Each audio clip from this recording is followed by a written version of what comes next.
प्रणाम, नमस्कार। इस प्रस्तुति में उपस्थित स्कूल के सभी प्रतिभावान बच्चों का मैं हार्दिक स्वागत करता हूँ और बाकी जो यहाँ उपस्थित महानुभाव है उनका मैं इस प्रस्तुति के लिए हार्दिक स्वागत करता हूँ और प्रणाम करता हूँ। मेरा नाम वसंत पिलारे है और मैं और मेरे जो सहयोगी है नितेश गुप्ता, हम लोग राष्ट्रीय आंतरिक प्रयोगशाला में काम करते हैं और हमने आज की परिस्थिति में बेंगलुरु में वर्षा जल सिंचन उसका संरक्षण और हमारे जो एनएल में हम काम करते हैं राष्ट्रीय आंतरिक प्रयोगशाला में, उसमें एक हमने प्रयास किया है, सफल प्रयास किया है वर्षा जल संचयन का। तो उसके बारे में मैं आपको कुछ चर्चा करने की कोशिश कर रहा हूँ। जैसा कि हम जानते हैं, जल के बिना कुछ भी संभव नहीं है। जल है तो जीवन है, जल है तो कल है। जल के बिना हम लोग कुछ भी काम नहीं कर पाएंगे। जल से हमारी सुबह चालू होती है और लगभग हर कामों के लिए जल का उपयोग होता है। इसलिए हम जल को एक लिक्विड गोल्ड भी कहते हैं और ये भी अनुमान लगाया गया है कि अगर भविष्य में अगर युद्ध होगा तो वो भी जल के कारण ही होगा। और हम देख भी रहे हैं वर्तमान में कि हमारे जो विवाद है, हमारे जो झगड़े हैं, वो जल के कारण भी हो रहे हैं। जैसे देखा जाए तो हमारा कर्नाटक और तमिलनाडु का जो जल विवाद जो होता है वो काफ़ी प्रचलित है। तो आप जल की महत्व तो समझ ही गए हैं। हम देख सकते हैं कि हमारा जो प्राचीन जो सिविलाइजेशन थी, जैसे इंडस वैली सिविलाइजेशन, वो सब नदी के किनारे ही पनपी गई थी, सिंधु नदी के किनारे। तो जहाँ पे पानी था वहाँ पे ही ये हमारी जो संस्कृति पनपी गई थी। तो अगर हम आज की वर्तमान में देखें, वर्तमान तारीख में देखें, तो हमारा जो जल संकट है ये काफ़ी गहरा गया है। और एक तरीके से देखा जाए तो हमने अपने जल संसाधनों का जो दोहन किया गया है, अत्यधिक दोहन किया गया है हम बोलेंगे। और हमने इस पृथ्वी के ऊपर काफ़ी सारे डार्क होल्स पैदा कर दिए हैं। आप देख सकते हैं इन तस्वीरों में कि solving the Bangalore water whose वो न्यूज में आया था। उसके बारे में देख सकते हैं आप, एक टैंकर के पीछे कई महिलाएं पानी के लिए इंतजार कर रही है। कई महिलाएं पानी के लिए कतार में है और वेट करिए कि हमारा नंबर कब आएगा पानी के लिए। यही नहीं, जो हम मानते हैं कि चेरापूंजी में सबसे ज़्यादा बारिश होती है, तो चेरापूंजी भी इस अखबार में आने से पीछे नहीं रही। उसने भी अखबार में दस्तक दिखा दी कि कहा कि इवन चेरापूंजी में भी पानी की प्रॉब्लम है। तो कहने की बात यह है कि हमारा जो पानी का जो प्रबंधन है, मैनेजमेंट है, वो सही ढंग से नहीं हो रहा है। आप देखिए उस टैप में कि कैसे वो बकेट पानी से ओवरफ्लो हो रही है। और यही नहीं कि दूसरे देखिए वो तालाब जो है, हमारे तालाब पूरे प्रदूषित हो गए हैं। हम हमारा जो कूड़ा कचरा सब उसी में डाल रहे हैं। इसी कारण जल संसाधन प्रदूषित हो गया है और वो पीने लायक और उपयोग में लाने लायक नहीं रहा है। अगर आप विश्व स्तर की अगर बात करेंगे तो हमारा जो ईवन है, तो ईवन ने करीब आज से 9 साल पहले 2013 में इसको विश्व जल दिवस घोषित किया गया था और जल सहयोग का अंतर्राष्ट्रीय वर्ष घोषित किया गया था 2013 को। तो ये बहुत काफ़ी सोचने वाली स्थिति पैदा की गई कि हम इस संकट से कैसे उभर सकते हैं। जैसा कि मैंने कहा गया कि भारत में तो बारिश की कोई कमी नहीं है। यहाँ भारत में अगर सालाना देखा जाए तो करीब 1200 मिलीमीटर बारिश होती है। तो ये काफ़ी है, अगर हम अच्छी तरह प्रबंधन करें और हमारा जो सरफेस वाटर है उसको हम सही ढंग से यूज करें तो हम इस संकट से उभर सकते हैं। आप देख सकते हैं इजराइल देश में, जहाँ पर केवल 400 मिलीमीटर बारिश होती है, वहाँ पर इतनी ज़्यादा पानी की प्रॉब्लम नहीं है। वहाँ पे जो किसान है या खेती है आराम से हो जाती है, क्योंकि वहाँ पे जो प्रबंधन है वो अच्छी तरह से किया जाता है और उसका कंजर्वेशन भी सही ढंग से किया जाता है। तो सोचना हमें यह है कि इस संकट से हम कैसे बाहर निकल सकते हैं। तो चलिए, हम अगर जल की बात कर रहे हैं, पानी की बात कर रहे हैं, तो हम पानी के बारे में कुछ रोचक तत्व जानते हैं। क्या है पानी और तो एक पानी ही मतलब ऐसा पदार्थ है जो पृथ्वी पर पाया गया है, जो मतलब तीन रूपों में पाया गया है, जैसे ठोस जिसको हम बोलते हैं बर्फ वाली स्थिति, द्रव जो लिक्विड वाली स्थिति, और गैस वायु वाली स्थिति, तीनों स्थिति में इस पानी को हम पाते हैं। वैज्ञानिकों ने इस पानी को यूनिवर्सल सॉल्वेंट के नाम से भी कहा गया, क्योंकि पानी में अधिकांश पदार्थों को घोला जा सकता है, डिजोल्व किया जा सकता है। समुद्र के जल में हर 1 किलोग्राम पानी में करीब 35 ग्राम नमक घुला होता है। मतलब समुद्र का जो पानी है काफी नमकीन होता है। हाथी के अंदर 5 किलोमीटर दूर से ही पानी का पता लगाने की क्षमता होती है। यदि किसी टोटी से, आप सोच सकते हैं, अगर यदि किसी टोटी से 1 सेकंड में 1 बूंद गिरती है तो 1 साल में 11,000 लीटर पानी बर्बाद हो जाता है, नष्ट हो जाता है। तो इसका मतलब है हमारा जितना भी लीकेज होता है, हमें लीकेज तो पहले बंद करना पड़ेगा। और एक वयस्क के शरीर के अंदर, हमारा जो शरीर है, हमारा शरीर अगर जीना है तो जीने के लिए पानी की जरूरत होती है। तो हमारे शरीर में करीब 70% पानी होता है, 70% पानी होता है। और जन्म के समय में एक छोटे के शिशु के शरीर में 80% पानी होता है। और हमारा जो खून है, इस खून में भी करीब 83% मतलब हिस्सा जल से बना होता है। अगर आप उत्पाद की बात करेंगे तो 1 टन स्टील बनाने के लिए करीब 303 टन पानी का इस्तेमाल होता है। वही एक अगर हमें कागज की शीट बनाना है, एक पेज बनाने के लिए हमें करीब 10 लीटर की पानी जरूरत पड़ती है। अगर हम कृषि की बात करें तो हमें अगर 1 किलो चावल उत्पादन करना है, 1 किलो चावल को उत्पादन करना है तो उसके लिए 3,500 लीटर पानी लगता है। एक व्यक्ति, अगर देखा जाए पानी की मतलब महानता और महत्वता, तो एक व्यक्ति बिना भोजन के 1 महीने तक जीवित रह सकता है, परंतु बिना पानी के 1 हफ्ते तक भी वो जीवित नहीं रह पाएगा। इसलिए जल ही जीवन है, ये कथन 100% सत्य है। हम हर साल मतलब जल दिवस मनाते हैं। जैसे आपको मालूम है 22 मार्च को हर साल मतलब पूरे विश्व में जल दिवस मनाया जाता है।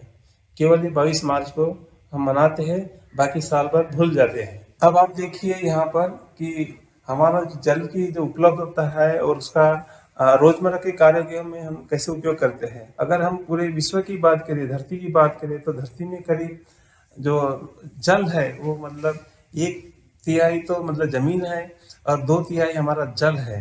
तो इस जल का करीब 97% भाग तो मतलब समुद्र में है, जो पूरा नमकीन है। तो वो कोई मतलब अभी काम में नहीं आ रहा है। दूसरी बात है, जो रिवर्स है हमारे, जो बड़ी बड़ी नदियां हैं, गंगा है, यमुना है, तो उसमें हमारा जो जल है वो करीब मतलब 1% है। उसके बाद में जो ग्लेशियर्स है, तो ग्लेशियर हिमालय वगैरह जैसे, तो उसमें केवल 2% जल है। तो अगर हम देखा जाए तो हमारा जो उपयोगी जो जल है वो केवल 1% है। अगर हम इसकी उपयोग की अगर बात करें तो हम लोग रोजमर्रा के कामों में करीब मतलब आउटडोर के कामों के लिए 70% जल यूज होता है। उसके बाद में शावर्स के लिए करीब 6% यूज होता है।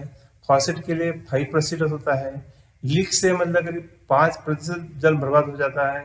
क्लॉथ और वॉशिंग के लिए 7%, टॉयलेट्स के 9% और डिश वॉशिंग के लिए करीब 1% जल यूज होता है। इस तरह से हम लोग रोजमर्रा के कार्यों में हम अपने जल का उपयोग करते हैं। तो कहने की बात है, अगर हम दुनिया के सभी पानी को एक गैलन जग में अगर फिट करते हैं तो हमारे लिए जो उपयोगी जो जल है वो केवल 1 चम्मच के बराबर है। तो हम सोच सकते हैं कि जो हमारे जल कितना मतलब कम है यूज करने के लिए, बल्कि हमें बहुत ज्यादा जल दिखाई दे रहा है, लेकिन जो उपयोगी जो जल है बहुत कम है। अब आप इसमें देखिए कि हमारे लिए पानी की उपलब्धता वर्तमान में कितनी है। जैसे जैसे हमारी जनसंख्या बढ़ रही है, वैसे वैसे हमारा मतलब पानी की उपलब्धता भी कम हो रही है। तो आप देख सकते हैं वर्ष 2001 में जो जल उपलब्धता थी वो करीब मतलब 1,816 क्यूबिक मीटर थी प्रति व्यक्ति। वही मतलब 2011 में 1,545 क्यूबिक मीटर हो गई। अगर आप फिलहाल की बात करेंगे तो वो है 1,486 क्यूबिक मीटर। अगर आप इसके 10 साल की बात करेंगे तो हो सकता है ये और नीचे गिरे और हमारे लिए केवल 1,367 क्यूबिक मीटर ही मतलब जल उपलब्ध हो गया है। तो इससे कारण इसके लिए जल प्रॉब्लम के लिए मेनली जनसंख्या ही मतलब जिम्मेदार है। चलो हम बात करते हैं, जैसे मैंने अपनी प्रस्तुति में कहा था कि मैं आपको बेंगलुरु के लिए जल संचयन कैसे कर सकते हैं, क्यों करना चाहिए, थोड़ा इसके बारे में चर्चा करते हैं। तो बेंगलुरु की कुछ मतलब भौगोलिक विशेषताएं हैं।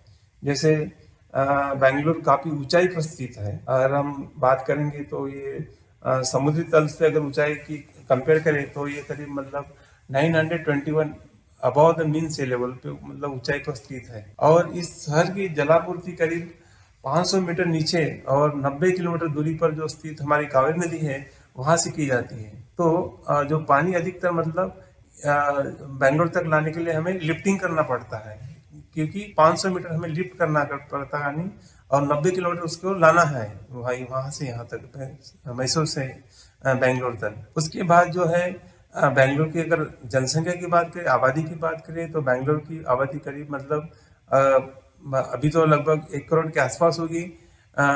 तीसरे स्थान पर मतलब देश में तीसरे स्थान पर है, और ये विश्व में 18वें स्थान पर है। बेंगलोर का भौगोलिक क्षेत्रफल भी करीब 1250 वर्ग किलोमीटर के आसपास है। और अगर पानी की अगर जरूरत देखें, आवश्यकता देखेंगे, रिक्वायरमेंट देखेंगे, तो बेंगलोर में करीब 14,500 लाख लीटर पानी की जरूरत पड़ती है, लेकिन केवल 10,250 लाख लीटर पानी ही की पूर्ति हो पाती है। तो आप देख सकते हैं जो बाकी का जो पानी है मतलब कहाँ से आएगा, उसको मतलब कहीं ना कहीं दूसरे स्रोत हमें देखने पड़ेंगे पूर्ति करने के लिए।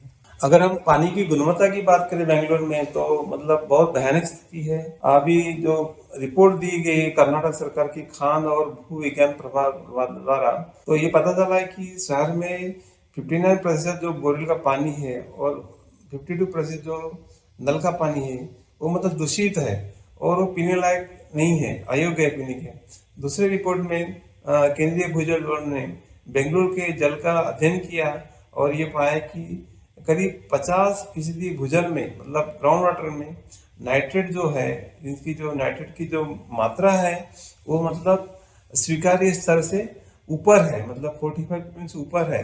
इसलिए उत्तरी बेंगलोर में पानी की गुणवत्ता सबसे ज़्यादा खराब पाएगी। अगर आप देखेंगे पूरे बेंगलोर में, तो उत्तरी जो बेंगलोर है उसमें जो पानी की गुणवत्ता है सबसे ज़्यादा खराब पाएगी।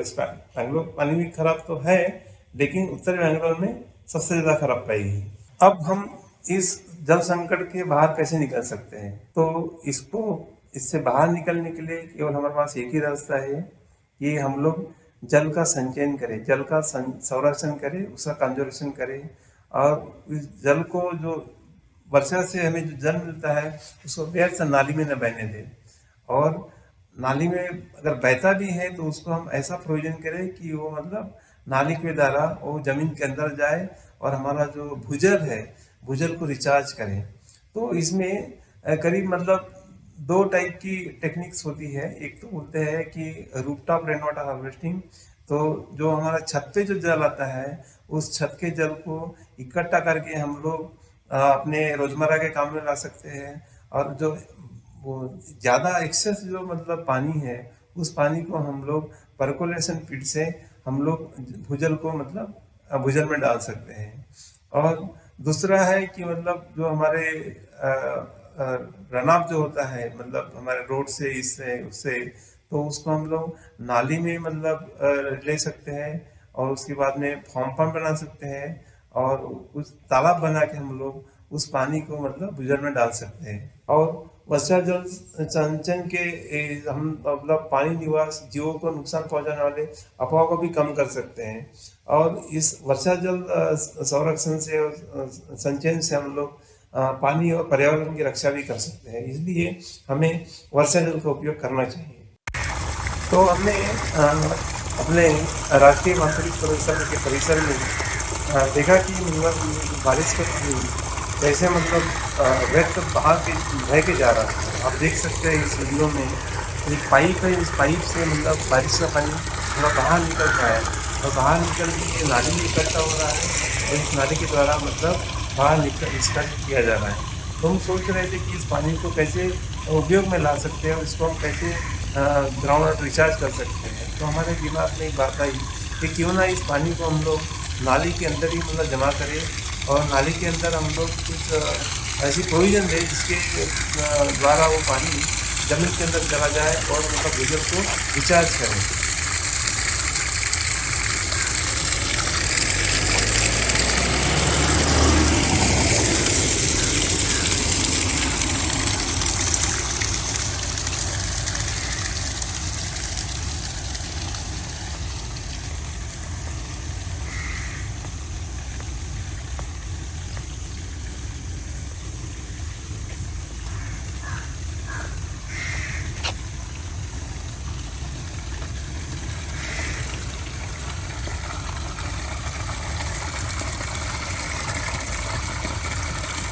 अब आप इस फोटो में देख सकते हैं, इस नाली के अंदर हमने पानी को संचयन करने के लिए एक मतलब ट्रेंच बना है, एक वर्टिकल ट्रैप बना है।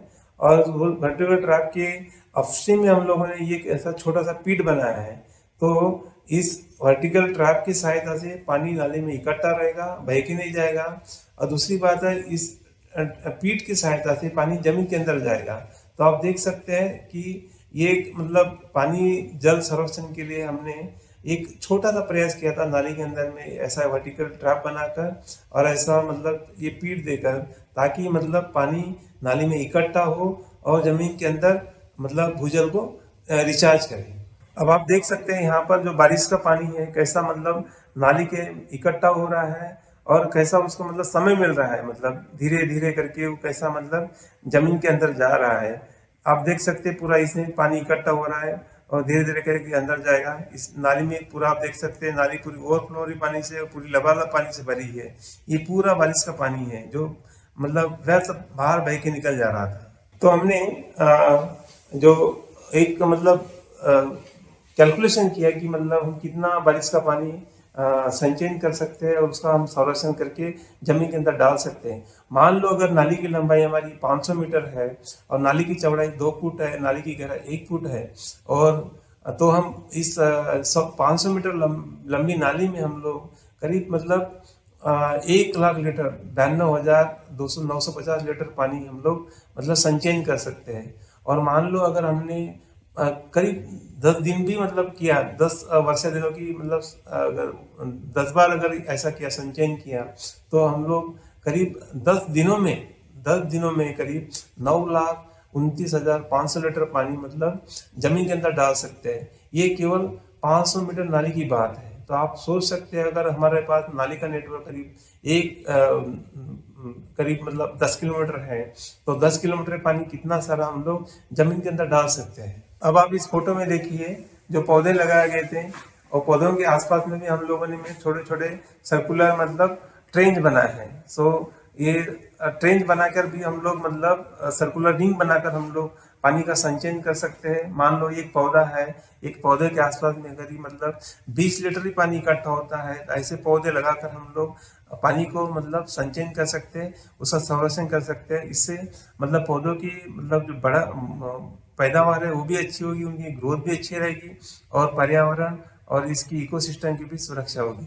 तो जो बैंगलोर की जो वर्षा है, हमने उसका एक एनालिसिस किया था कि बैंगलोर में कितनी वर्षा होती है और हम लोग कितनी बारिश का पानी बचा सकते हैं। तो बैंगलोर की जो वर्षा है, औसत वार्षिक वर्षा, वो करीब 800 मिलीमीटर है।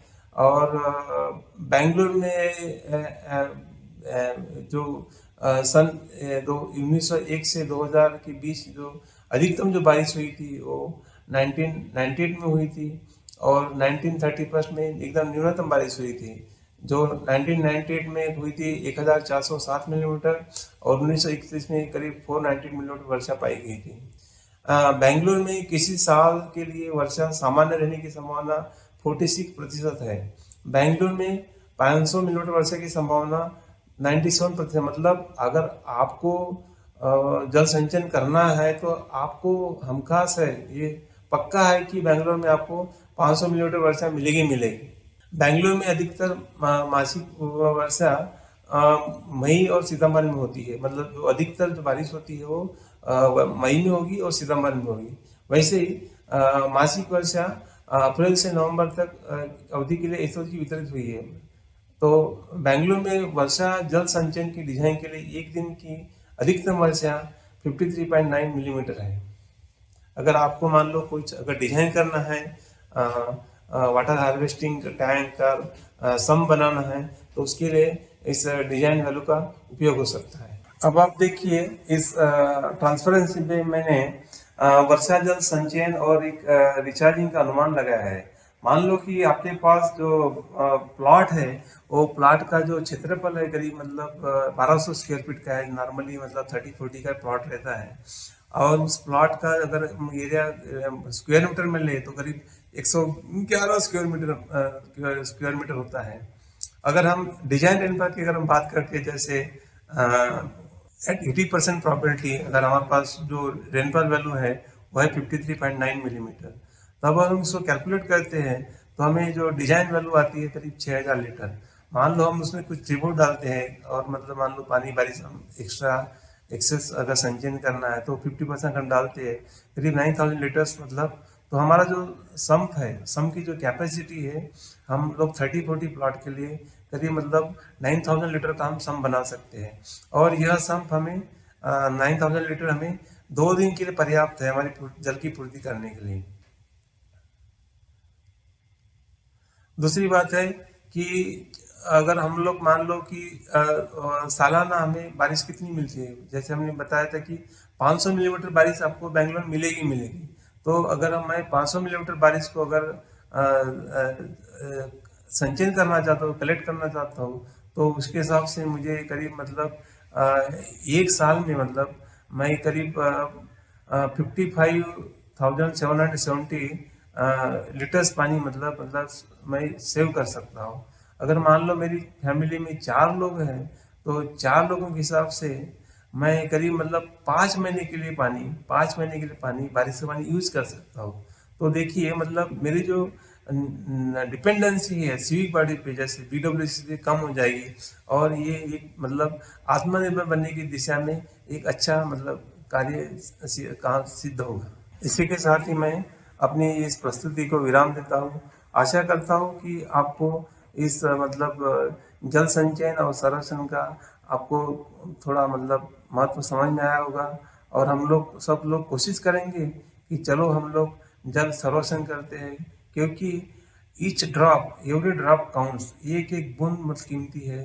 तो हमें इसको हमेशा याद रखना चाहिए और जल का संरक्षण करना चाहिए। आप सभी का धन्यवाद।